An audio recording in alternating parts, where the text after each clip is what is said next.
ফণি মনসা গাছ। গাছটির মনে এক ফোঁটাও শান্তি নেই। আশেপাশে গাছেদের যতই সে দেখে, রাগে দুঃখে মন তার রিরি করে ওঠে। কি বিচ্ছিরি আর ছুঁচলো পাতা তার ভাবে সে সব সময় কেঁদে কেঁদে আফসোস করে। ছি ছি ছি, এমন বরাত, পাতা সব যেন রে করাত। সরাত সরাত শব্দতে জ্বালা ধরে। উহু বর্ষা পলক, খোঁচা দেয় রক্ত জলে। পলক পলক মনটা কেমন করে, হাই গোপনের পরি নিয়ত তোমায় সরি। করুণা করো বাচ্চা গাছের পরে। এমন সময় সে পথ দিয়ে যাচ্ছিল বনের পরী। ওর কান্না শুনে থমকে দাঁড়ালো সে, জিজ্ঞেস করলো, কি হয়েছে গো তোমার ছোট্ট পরি মনসা গাছ, কাঁদছো কেন? তুমি এসেছো বনের পরি, তোমার পায়ে পড়ি। আমার এই বিটিকিচ্ছিরি পাতাগুলো পাল্টে দাও। পাতা পাল্টাতে চাও? বেশ, বলো কিরকম পাতা তুমি চাও? আমায় তুমি খুব সুন্দর সোনার পাতা দাও। সোনার পাতা? বেশ, তথা।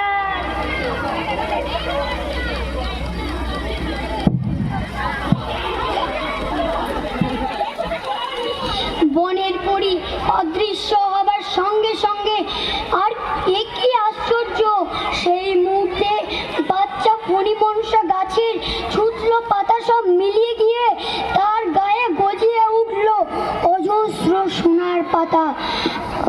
আর একটু পরেই সেখানে এসে উপস্থিত হলো কানে জবা ফুল গোজা বাবরিওয়ালা একদল ডাকাত।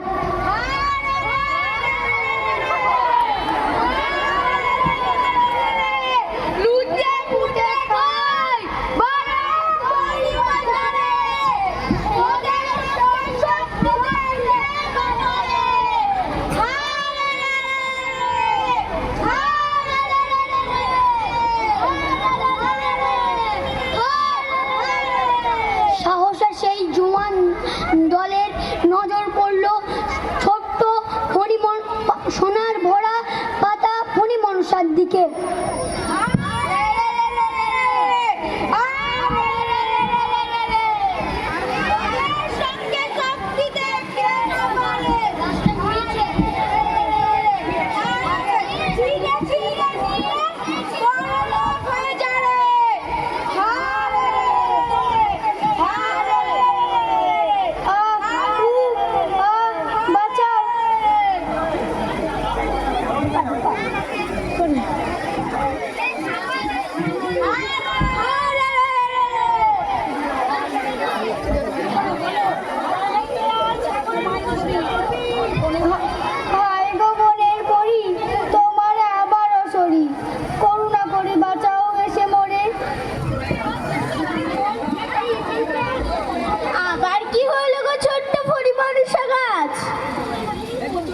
দেখো দেখো বনের পরী, চেয়ে দেখো ডাকাতেরা আমার কি হাল করে রেখে গেছে।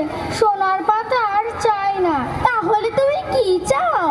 এবার তুমি আমায় কাঁচের পাতা দাও। কাঁচের পাতা? বেশ, তথা।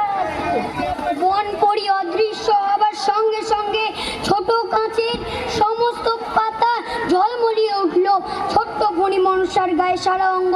সেই কাঁচের পাতার ওপর সূর্যের কিরণ লেগে রামধনুর রং ঝিকিমিকি খেতে লাগলো। মৃদু মন্দ বাতাসে হেলতে দুলতে সুমধুর টুং টাং শব্দ হতে লাগলো। কিন্তু এমন সময় আকাশ দিয়ে ধেয়ে এলো দুর্দান্ত ঝড়।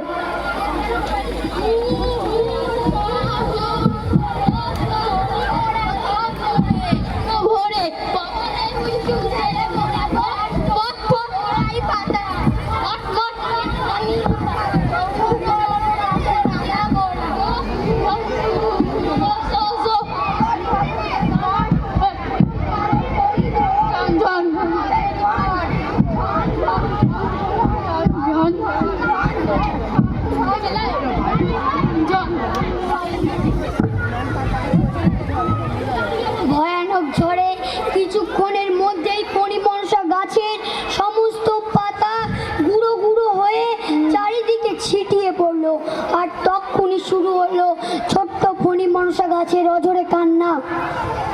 হায় হায় বনের পরি, তোমার আবারও সরি, এসো গো তোরা করি, করুণা করে বাঁচাও এসে মোরে।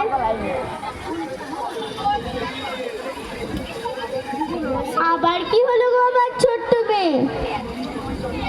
চেয়ে দেখো কি সর্বনাশ হয়েছে আমার, কাজ ফাজ আর চাই না, তুমি আমায় এবার পালং শাকের মতো সুন্দর কচি পাতা দাও।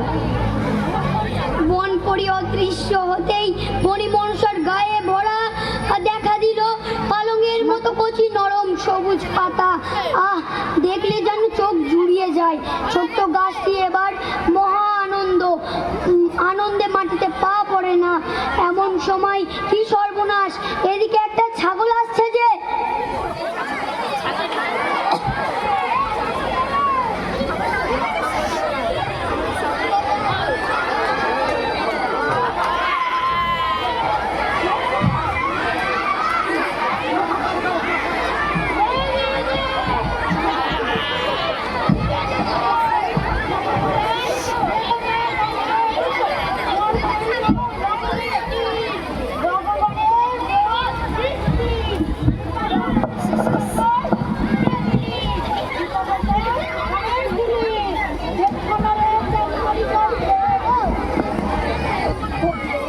ওমা কি ভয়ানক, দয়া করো দয়া করো, বাঁচাও আমায়।